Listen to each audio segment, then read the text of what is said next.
Ekstrasens kliniki psixoloq Zirəddin Rzayev Rusiya-Ukrayna müharibəsi ilə bağlı yeni proqnozunu açıqlayıb. Zirəddin Rzayev bu barədə Telegram kanalında paylaşım edib. Kursk vilayətinin Ukrayna ordusu tərəfindən ələ keçirilmiş hissəsi azad olunduqdan sonra danışıqlar aparılacaq. Böyük ehtimal ki, bu 2 aydan çox çəkməyəcək. Aprel ayının isə Kurskun tarixi həyatında böyük rol oynayacağı qənaətindəyəm.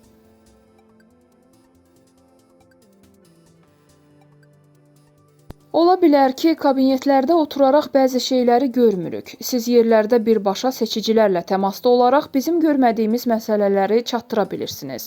Biz bunları qəbul edirik. Bunu Milli Məclisin bugün keçirilən iclasında Azərbaycan Respublikası Nazirlər Kabinetinin 2024-cü ildə fəaliyyəti haqqında hesabatının müzakirəsində səslənən suallara cavabında Baş nazir Əli Əsədov deyib. Baş nazir bildirib ki, burada bir neçə məsələ səslənib.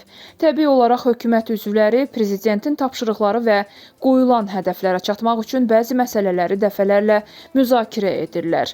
Təkliflərin biri də o oldu ki, tək İqtisadi Şurada və hökumət çərçivəsində yox, daha geniş məşvərət məclisində bu məsələləri iqtisadçı alimlər, təcrübəsi olan şəxslərlə bərabər müzakirə edək. Bu tam şəkildə tərəfimdən qəbul olunur. Yəqin ki, təkliflər Milli Məclisə çatdırılacaq. Təbii olaraq həm sizin işiniz çoxdur, həm də bizdə vaxt çox deyil.